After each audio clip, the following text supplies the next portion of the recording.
Experience action. Let's stop just talking about customer experience, employee experience, and the experience of leaders. Let's turn ideas into action. Your host, Jeannie Walters, is an award-winning customer experience expert, international keynote speaker, and founder of Experience Investigators, a strategic consulting firm helping companies increase sales and customer retention through elevated customer experiences. Ready, set, action. 1, 2, 3, 4. Happy New Year, everyone. I hope you're excited about a great year ahead. And I'm excited to be here back with you with some of your amazing questions. My name is Jeannie Walters, and I'm so glad you're here. Let's go ahead and jump into this fantastic question we got from a member of our audience just like you. I've been facing a bit of a challenge with my company where I've created a channel so all of the frontliners can share feedback from our clients, being it positive, negative, suggestions, and ideas. And unfortunately, lately it has become negative. So one of the managers was asking if the team can stop sending negative things, if we can create a channel for these separate issues. And I don't think that is the right thing to do. I feel that things that are reoccurring means that there is a deeper investigation that will happen. Excited to hear what you would advise. Oh, this is such a good question because I think this is something a lot of people have to tackle. And that's really understanding that customer feedback, both positive and negative, is a critical tool for organizational growth and delighting customers. Now, creating separate channels, as your manager suggested, for positive and negative feedback might seem like a way to protect team morale, but it actually creates a fragmented view of customer experiences. The key to leveraging customer feedback effectively is not to segregate it based on its nature, but to really embrace it so that it's acted upon constructively. I'm going to give you a few ideas to really tackle this conversation and hopefully explain why it's valuable to see all the feedback. Number one, we want to embrace all feedback. The good and the bad. In fact, negative feedback is as valuable and sometimes more so than positive feedback. One of the things I talk about is how when we are thinking about our customers, we naturally think about those really wonderful customers who love us, right?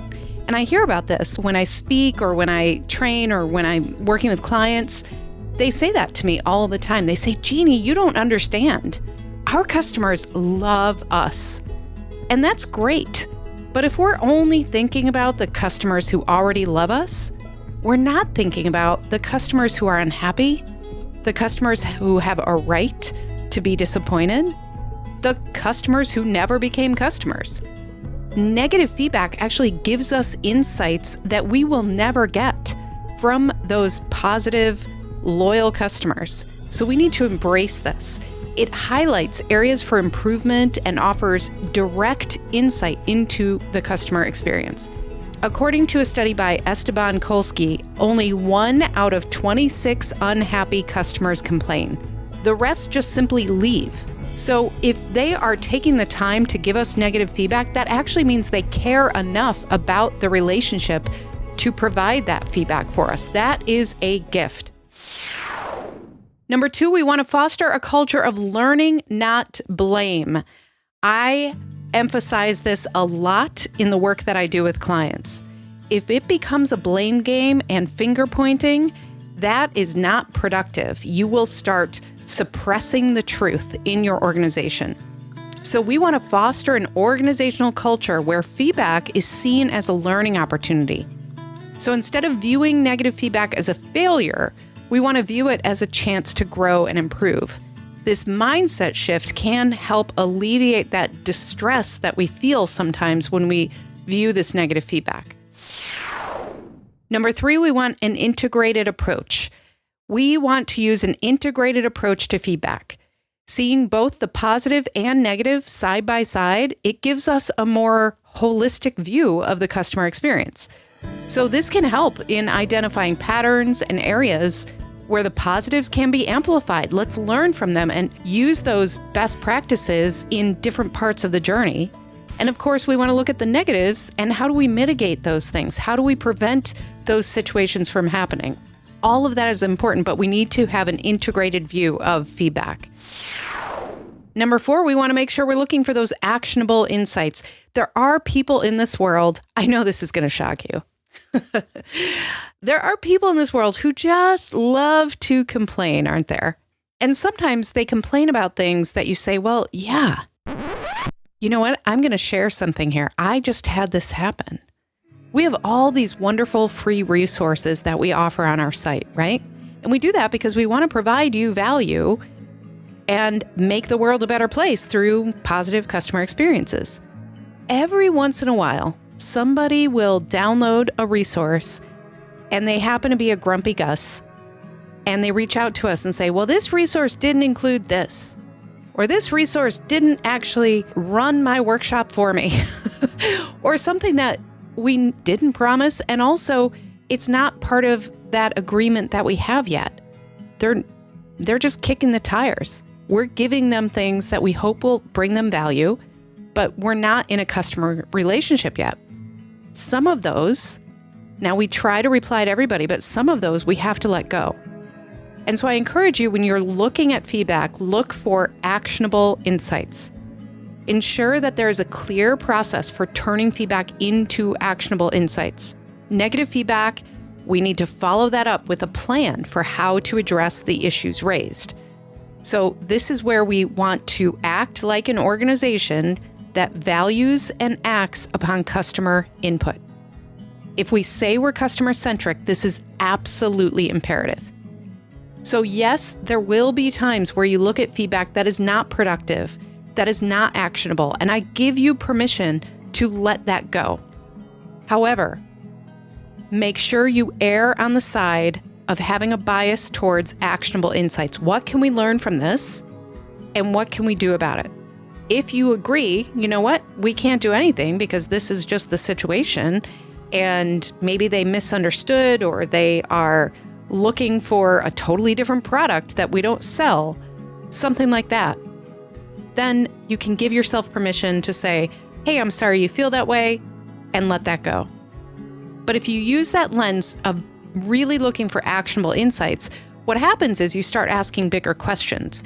You start saying, well, wow, what happened? Why did they think that's what we promised? Was there something in our communication? And maybe there was. And maybe it's something you can address. So look for those actionable insights. But again, I realize none of us are perfect, and our customers aren't either. So if you get a grumpy Gus, sometimes you've got to let that go. Number 5, communication and transparency. We want to keep communication open. That has to be a huge part of what we do as customer experience leaders.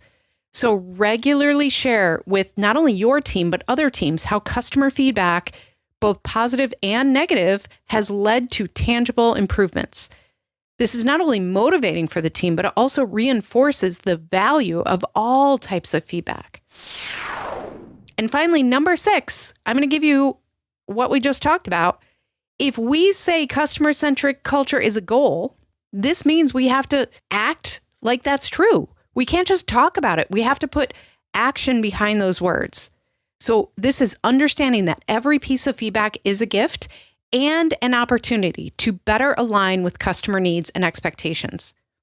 If we're using that lens towards actionable insights, if we're in a culture of learning, not blame, if we're using an integrated approach to this, keeping up transparency and communication, what that does is it creates a space where you get authentic, honest feedback that turns into meeting needs better for customers. Good. That's what we all want. Asking bigger questions, innovating in powerful ways based on the feedback that you get. All of that happens when you have an integrated approach to feedback. So instead of looking at this as negative for employee morale, see if you can shift the conversation to really answer, wow, we got this piece of negative feedback. Here are the actionable insights that I think we can gather from it. Here is how we can communicate this.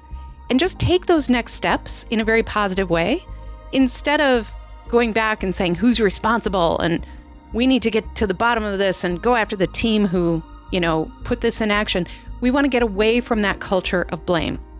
And if you can do that, then you'll create a really amazing culture where you're working hand in hand with your customers and they feel heard.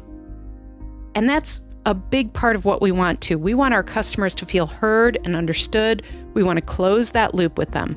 So if you are in that environment where maybe it's not the culture of your dreams right now, maybe you are in a situation where there's a lot of blame going around, think about this in this holistic way, because segregating feedback based on if it's negative or positive, that can really lead to a skewed understanding of the customer, their experience, and it creates missed opportunities for improvement.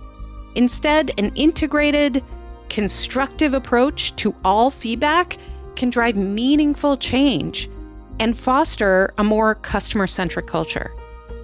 This is such a great question because I know a lot of listeners are dealing with this, and sometimes we have to educate, we have to help our leaders understand that customer experience is not something to just talk about. It is a mindset, a strategy, and a discipline. And listening to feedback and really taking that integrated approach and applying it to those actionable insights, that is a huge part of both the strategy and the discipline. And once you do that enough, you start seeing the mindset shift. You start seeing people who will embrace this because they understand the value of it. Thank you so much. What a great way to kick off the year with this fabulous question. And of course, if you have a question for me, we are all ears. So please leave me a voicemail at askjeannie.vip. That's askjeannie with 2 N's.vip. As always, I'm so glad you're here with me. Check out experienceinvestigators.com for all those resources I mentioned. And make sure you reach out. Let me know how you're doing. You don't just have to leave me questions. You can give me an example to share, or just let me know if you are inspired or motivated or feeling a little discouraged this year. I'd love to hear from you. We are in this together. Thanks again, and I'll talk to you next week. To learn more about our strategic approach to experience, check out free resources at experienceinvestigators.com, where you can sign up for our newsletter, our Year of CX program, and more. And please follow me, Jeannie Walters, on LinkedIn.